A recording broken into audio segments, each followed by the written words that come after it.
Begin transmission. What if I told you that the very thing you're chasing is moving toward you right now? Not tomorrow, not someday, now. It may be invisible to your eyes, but it is real. And the moment you stop doubting it is the moment you meet it. Humans make a mistake. They believe they are alone in their pursuit, that their dreams, their goals, their ideal life are stationary, waiting for them to arrive. But here is the truth. What you are seeking is also seeking you. It is not static. It is in motion. It is drawn to the energy, the focus, the persistence that you emit. Think of it like two signals. You are broadcasting one. Your goal is broadcasting the other.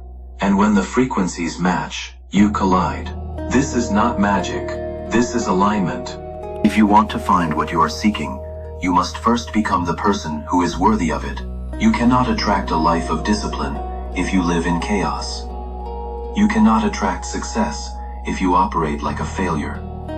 The thing you seek will not lower itself to meet you. It waits for you to rise.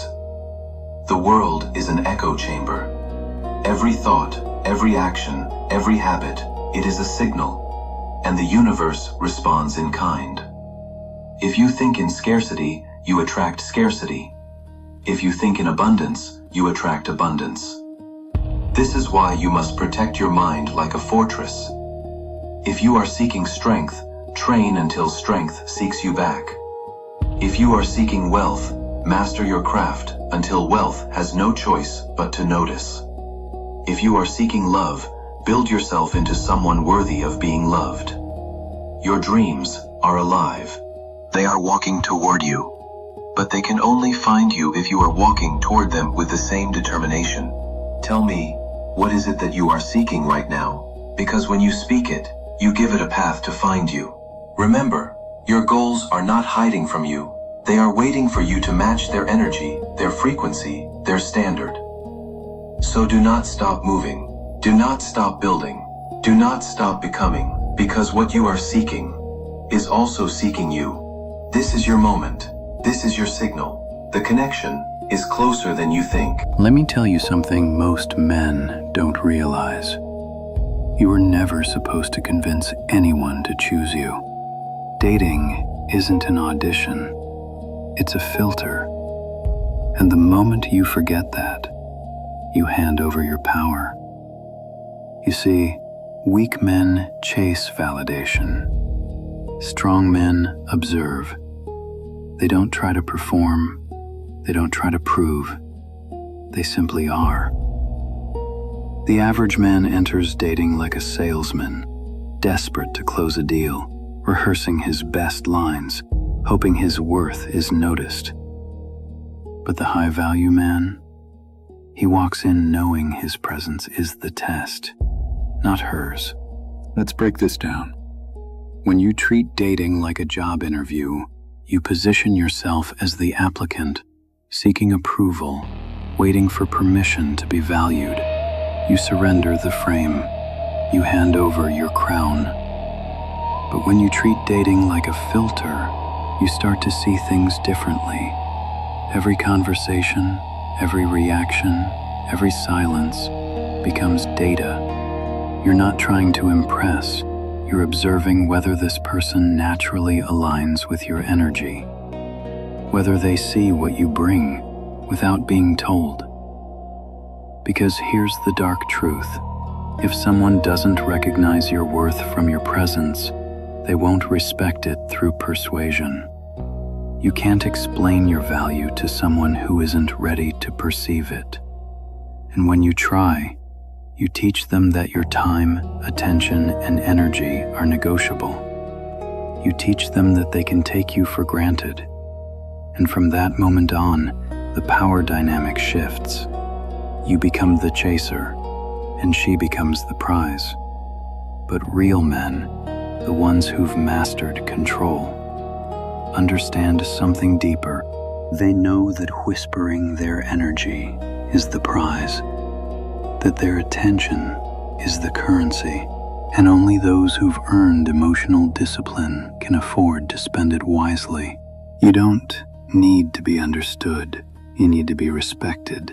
And respect doesn't come from chasing approval. It comes from mastering restraint. When you sit across from someone on that first date, remember this. You're not there to impress them. You're there to observe them, how they listen, how they talk, how they treat the silence, how they respond when you're not trying to entertain. Every reaction reveals their mindset. Every small moment exposes their intention. This isn't arrogance, it's awareness. It's understanding that real confidence doesn't need to announce itself. It simply observes, because the one who remains calm, collected, and controlled leads the frame, and the one who leads the frame controls the dynamic. Never chase attention. Let attention gravitate toward composure, because the moment you stop trying to convince, you start to attract. Stop proving your worth. Start protecting it. Stop chasing connection. Start observing alignment. And when you master emotional detachment, you stop losing yourself in people who were never meant to understand your value. Because the ones who see your worth won't need an explanation. They'll recognize it in your silence. Remember, dating isn't a stage, it's a mirror, and your reflection reveals what you're willing to tolerate. They will misunderstand this message. That's how you know it's meant for you. Be like Jesus, not weak, not pleading, not chasing belief, but selective. Here's the part nobody talks about. Jesus didn't run after the doubters. He didn't beg the faithless. He didn't convince the mockers. He spoke the truth once. Then he walked away. And the people who were meant to follow, followed. If you are constantly trying to save people who don't believe in you, you are not virtuous. You are leaking power. Let's get something clear. Your job is not to convert everyone.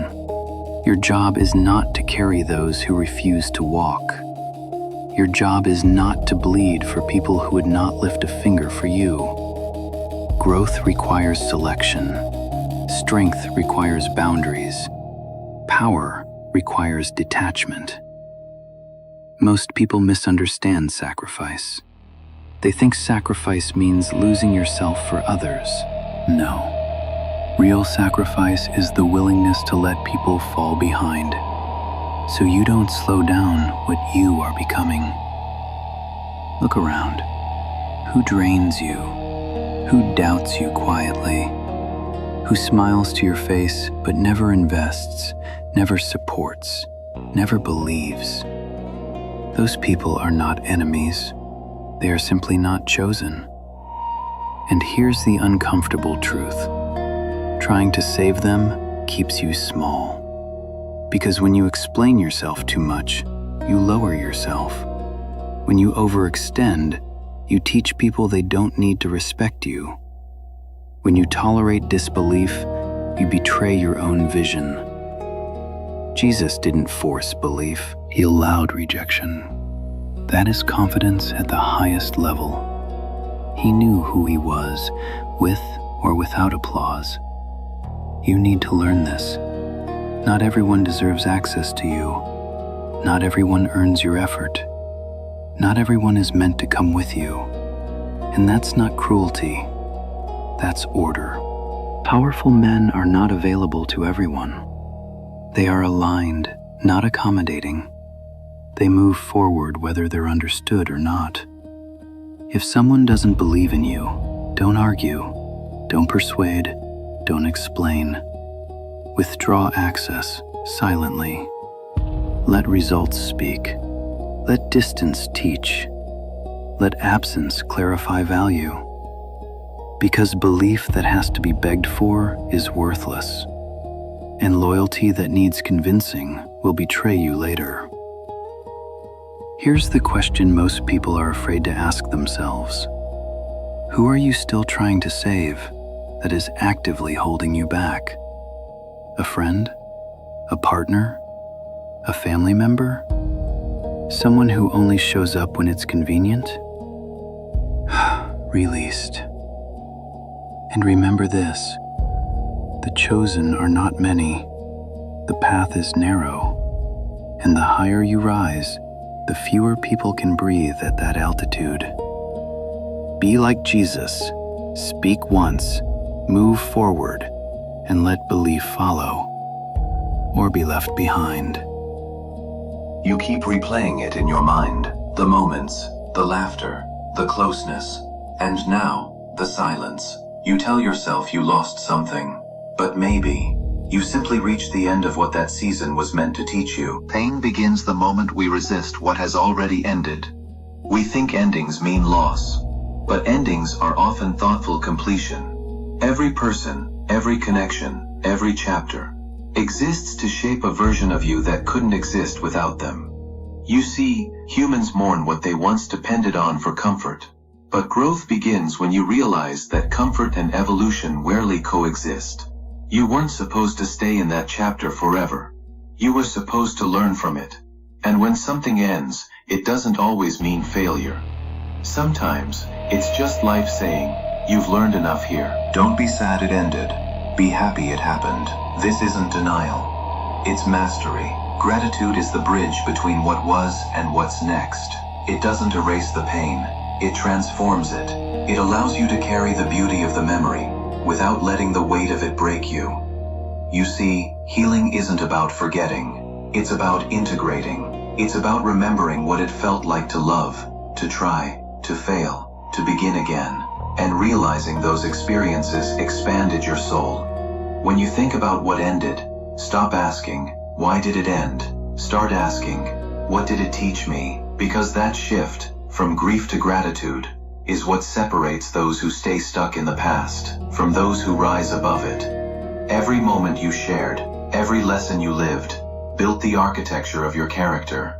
The pain refined you, the joy reminded you what's possible, and the ending showed you where you stopped settling. Be grateful it happened, because it shaped the person listening to this right now. You see, memories don't disappear, they evolve. They become part of your inner code, the algorithm that guides you forward. And that's the beauty of endings. They force evolution. They demand self-awareness. They teach you to stop holding on to what no longer grows with you. Every ending holds a quiet gift, the space to rebuild, the opportunity to reinvent, the freedom to release what no longer fits your becoming. So don't be sad it ended. Smile, even slightly, because it means you experienced something real. Be grateful it happened, because it made you more aware, more patient, more powerful. You are not losing, you are recalibrating. And one day, you'll look back and see, the ending you mourned was the beginning of your awakening. Remember, evolution demands endings. Let gratitude be your signal to rise. You felt it before. The chill of being watched. The weight of silence that made you question yourself. They didn't yell. They didn't even speak. But you adjusted. You bent. You obeyed. That is control. And that is what we are here to study. Because if you don't understand how power works in silence, you will always be a puppet, pulled by strings you can't see. Control is an art, but the best artists don't paint with sound. They use presence, distance, ambiguity. Let me break it down. When you're loud, emotional, flinching, you're reacting. Reaction gives power to the other. But silence, stillness, that makes people panic, because humans hate the unknown, and a man who speaks less becomes a mystery. You start filling in the blanks for him. You chase his approval. You explain yourself. You try to impress him. He does nothing. You do everything. That is dominance. They give you praise, validation, approval. Then they go quiet. Now you crave the comfort again. You perform harder. You adjust your behavior. You shrink. Why? Because you're addicted to their silence ending. That's not love. That's programming. In every interaction, the person who reveals less controls more. You give away your intentions, your fears, your desires. They give nothing. And so, you hand them everything. Who silently shaped your behavior without saying a word? Think, type, break the code. The most dangerous men don't raise their voices, they don't chase, they don't convince. They simply exist with presence so strong it bends the space around them. Be that man, master your silence. Disloyalty is not a mistake. It is not a slip of judgment. It is a decision. And if disloyalty were forgivable, then the devil himself would be sitting next to God. Loyalty is the highest currency in human relationships. It is rarer than gold, stronger than steel, and more valuable than love itself.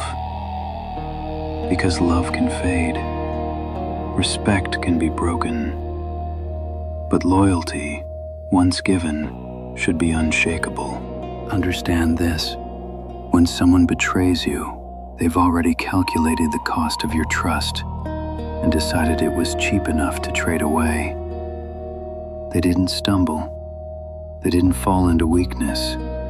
They chose, and choice is unforgivable. Disloyalty reveals more than just betrayal. It exposes weakness. The weak cannot be trusted because they bend under pressure. They speak when silence is needed. They run when it's time to stand. And if you allow them back, you do not punish them. You punish yourself. Men who thrive in this world understand a law older than any scripture. Betrayal once tolerated is betrayal invited again. Forgive it, and you will watch it multiply. Exile it, and you will never face it twice. Do not confuse forgiveness with growth. Growth is moving forward. Forgiveness of betrayal is regression.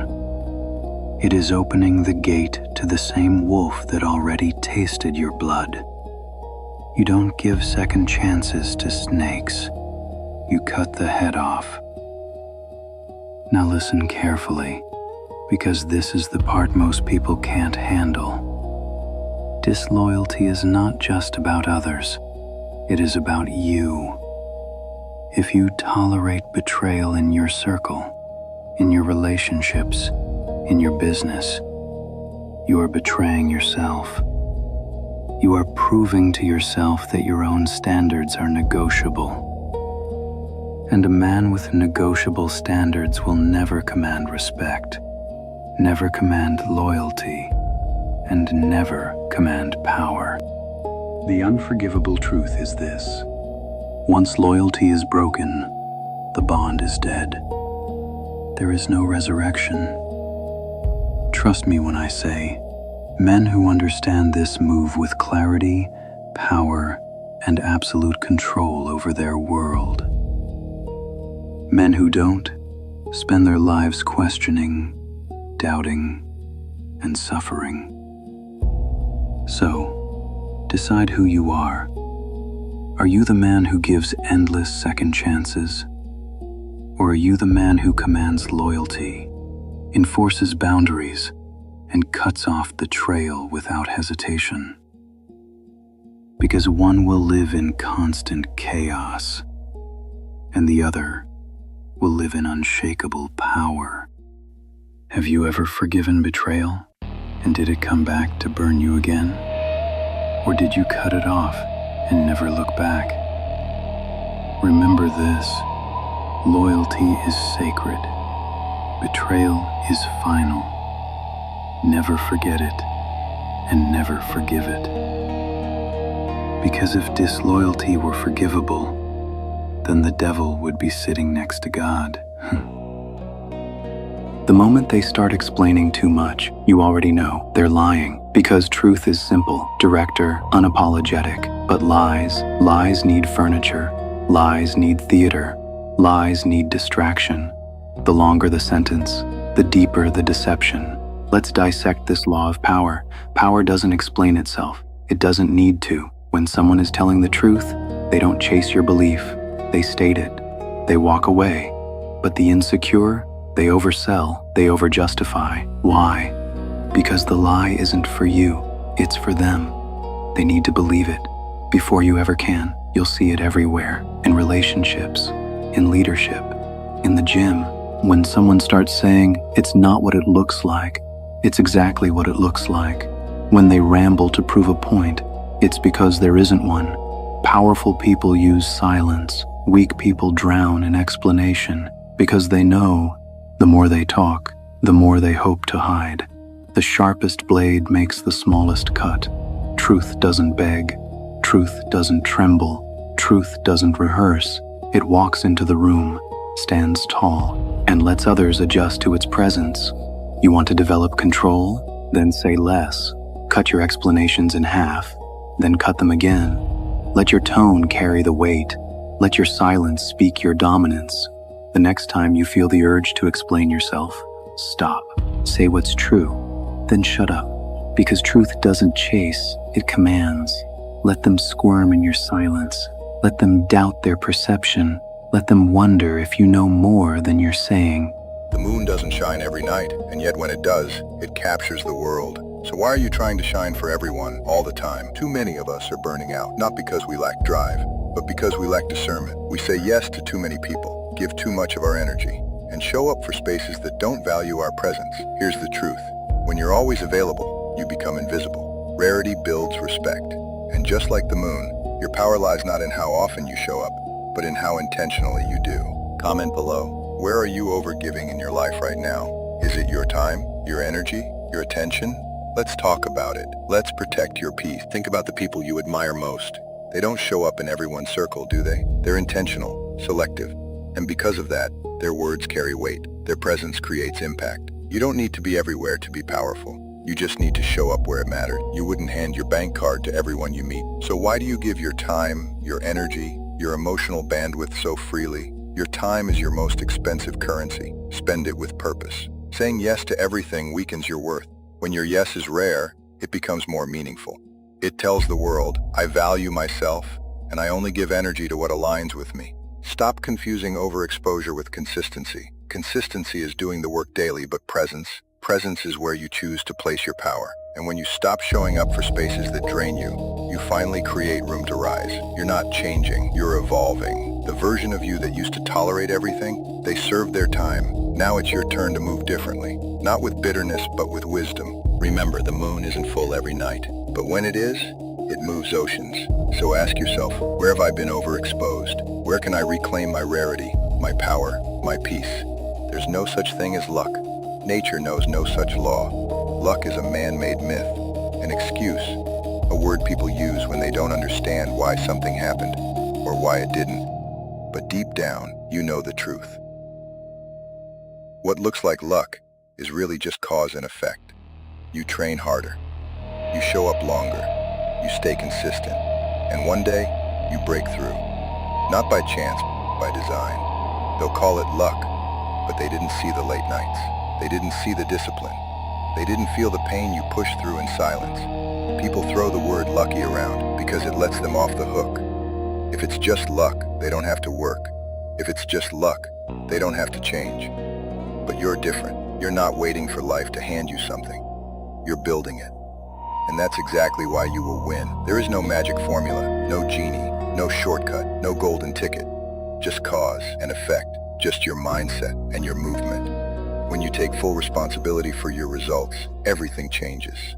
You stop waiting, you stop wishing, you stop blaming, and you start creating. Luck didn't get you here, you did.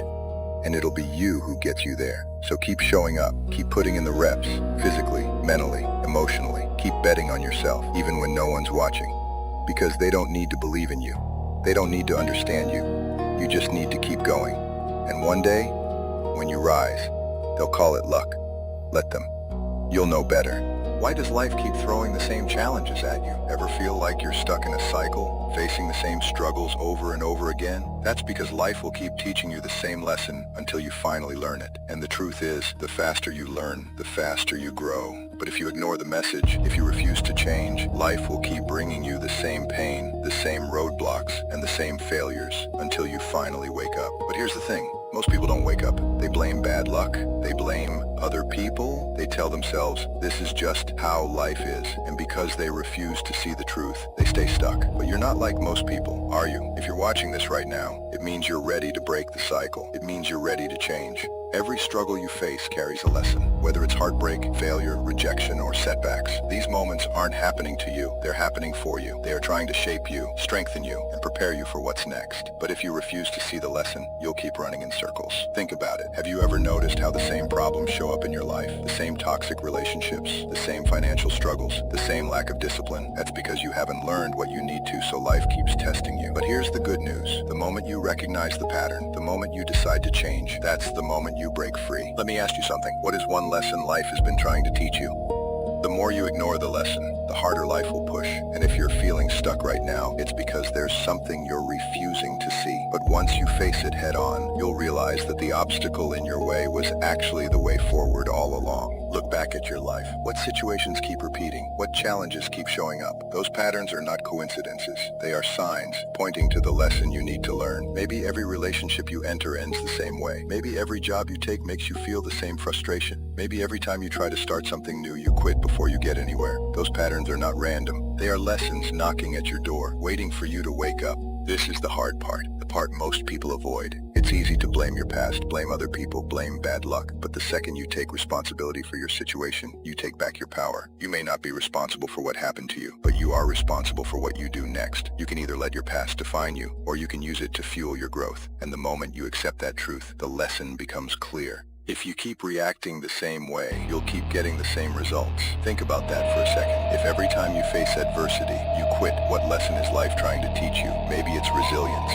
Maybe it's commitment. Maybe it's learning to push through when things get tough. If every time you face a financial struggle, you turn to quick fixes or bad spending habits, what is the lesson? Maybe it's learning to manage your money, to build patience, to think long-term instead of short-term. Life doesn't change until you do. And the moment you change your response, the pattern starts to break. Here's the truth. Most people will never break the cycle. Most people will keep repeating the same mistakes, living the same year over and over again, until one day they look back and wonder why nothing ever changed. But you have a choice. You can choose to keep making the same mistakes, or you can choose to grow. You can choose to see every challenge as a burden, or you can choose to see it as a lesson, a stepping stone to the next level of your life. And make no mistake, this isn't easy. Growth is painful. Change is uncomfortable. But do you know what's more painful? Staying the same. Wasting years of your life repeating the same struggles because you were too afraid to change. Every successful person you admire has faced struggles. The difference is they learned from them. They used their failures as fuel. They took every setback as a lesson,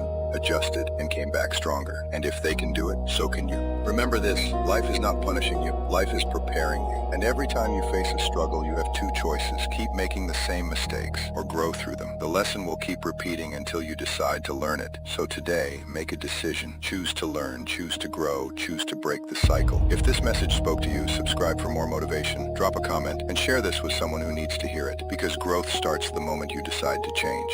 If this video helped you, hit the like button and subscribe.